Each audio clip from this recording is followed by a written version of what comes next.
Breaking news. తెలంగాణలో నిరుద్యోగుల ఉద్యమం రగులుతూ ఉన్నది. ముఖ్యంగా సీఎం రేవంత్ రెడ్డికి నిరసన సెగలు తగులుతూ ఉన్నాయి.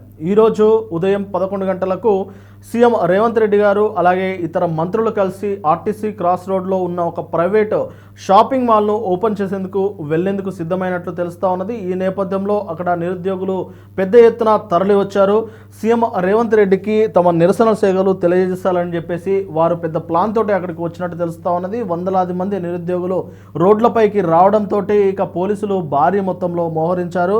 అయితే నిన్న రాత్రి నుంచే అక్కడ నిరుద్యోగులు అంతా గుమిగూడినట్టు తెలుస్తూ ఉన్నది. సమాచారం అందుకున్న పోలీసులు రాత్రి నుంచే భారీ ఎత్తంలో మోహరించినట్టు తెలుస్తూ ఉన్నది. చిక్కడపల్లి ఆర్టీసీ క్రాస్ రోడ్లన్నీ నిరుద్యోగులతోటి ఇటు పోలీసు బలగాలతోటి మొత్తం నిండుకున్నట్టు తెలుస్తూ ఉన్నది. అయితే ఆ నిరుద్యోగుల ప్రధాన డిమాండ్ అయిన జాబ్ క్యాలెండర్ను విడుదల చేయాలి, జాబ్ క్యాలెండర్ వేయాలి. కాంగ్రెస్ గవర్నమెంట్ ఏర్పడిన తర్వాత ఇప్పటి వరకు ఒక్క జాబ్ క్యాలెండర్ కూడా వేయలేదు. రేవంత్ రెడ్డి గారు హామీ ఇచ్చారు. అలాగే ఎన్నికల ప్రచారంలో కూడా వారి క్యాంపెయినింగ్లో కూడా మేనిఫెస్టోలో చెప్పారు నిరుద్యోగులకు సంబంధించిన జాబ్ క్యాలెండర్లు ప్రతి సంవత్సరం వేస్తామని చెప్పారు. కానీ మాట తప్పారు. కానీ ఇప్పటికైనా రేవంత్ రెడ్డి గారికి తమ కష్టాలు తమకున్న సమస్యలను దృష్టికి తీసుకెళ్లేందుకే ఈ నిరసన కార్యక్రమం అంటూ వారంతా రోడ్లపై బైఠాయించారు. అయితే గత 2 రోజులుగా ఫస్ట్ దిల్సుఖ్నగర్లో మొదలైన ఈ ఉద్యమం ఇప్పుడు చిక్కడపల్లి వరకు పాకింది. ఇక ఓయూకి కూడా అంటే అవకాశం కనిపిస్తూ ఉన్నది. ఇక ఓయూకి అంటింది అంటే ఈ ఉద్యమం మహోద్యమంగా మారే అవకాశం కనిపిస్తూ ఉన్నది.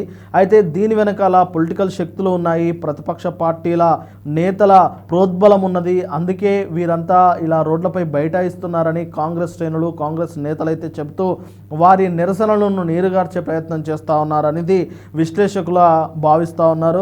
అయితే మొత్తం మీద ఈరోజు చిక్కడపల్లి అలాగే ఆర్టీసీ క్రాస్ రోడ్లో నిరసనకారుల అలాగే నిరుద్యోగుల నిరసనలు అనేది పెద్ద ఎత్తున వారు నినాదిస్తూ ఉన్నారు. డౌన్ డౌన్ సీఎం అంటూ, డౌన్ డౌన్ కాంగ్రెస్ అంటూ, డౌన్ డౌన్ రేవంత్ రెడ్డి అంటూ వారైతే నినదిస్తూ ఉన్నారు.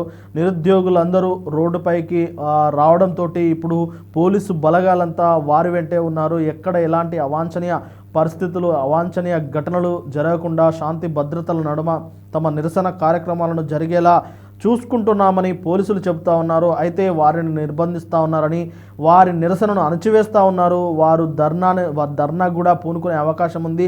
వారి ధర్నాను కూడా చేయకుండా వారిని అడుగడుగున అడ్డుకుంటున్నారని నిరుద్యోగులు అయితే చెప్తా ఉన్నారు. ఇప్పటివరకు నిరుద్యోగుల జేఏసీ కానీ ఇతర సంఘాలు కూడా దాంట్లో పాల్గొనలేదు. ఇక నిరుద్యోగుల జేఏసీ అలాగే ఓయూకి సంబంధించిన విద్యార్థి సంఘాలు కనుక వీరి నిరుద్యోగ నిరసనలకు నిరుద్యోగ ధర్నాకు మద్దతు ఇస్తే ఇది ఖచ్చితంగా తెలంగాణ రాష్ట్రంలో మరొక ఉద్యమంగా మారే అవకాశం ఉంటుంది. కాబట్టి ఇప్పటికైనా సీఎం రేవంత్ రెడ్డి గారు వారి యొక్క డిమాండ్స్ ఏంటి అనే దానిపైన దృష్టి పెట్టి వారితో మాట్లాడితే ఈ సమస్యకు ఒక పరిష్కారం దొరికే అవకాశం కనిపిస్తూ ఉంది. ఇలాగే వదిలేస్తే ఖచ్చితంగా నిరుద్యోగుల ఉద్యమం అనేది మరొక తెలంగాణ ఉద్యమ స్థాయికి తీసుకెళ్లే అవకాశం కనిపిస్తూ ఉంది. ఎందుకంటే తెలంగాణ తెచ్చుకుంది నీళ్లు, నిధులు, నియామకాల పేరిట. కాబట్టి నీళ్ల ద్వారా అటు బీఆర్ఎస్ హయాంలో కావచ్చు, ఇటు కాంగ్రెస్ హయాంలో కావచ్చు రైతులు కాస్త హ్యాపీగా ఉన్నారు. అలాగే నిధుల విషయంలో నిధుల విషయంలో కూడా కాస్త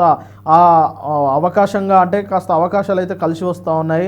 అలాగే నియామకాల విషయంలో మాత్రము ఉద్యోగాలు నియామకాల విషయంలో మాత్రం ఇంకా తెలంగాణ ముందుకు సాగాలి. కాబట్టి ఇక ఆ విషయంలో ఉద్యమకారులు కావచ్చు, నిరుద్యోగులు కావచ్చు విస్తృతంగా పోరాడే అవకాశం కనిపిస్తూ ఉంది. మరి దీనికి సీఎం రేవంత్ రెడ్డి గారు ఫుల్ స్టాప్ పెట్టే ప్రయత్నం చేస్తారా లేదా అనేది వేచి చూడాలి.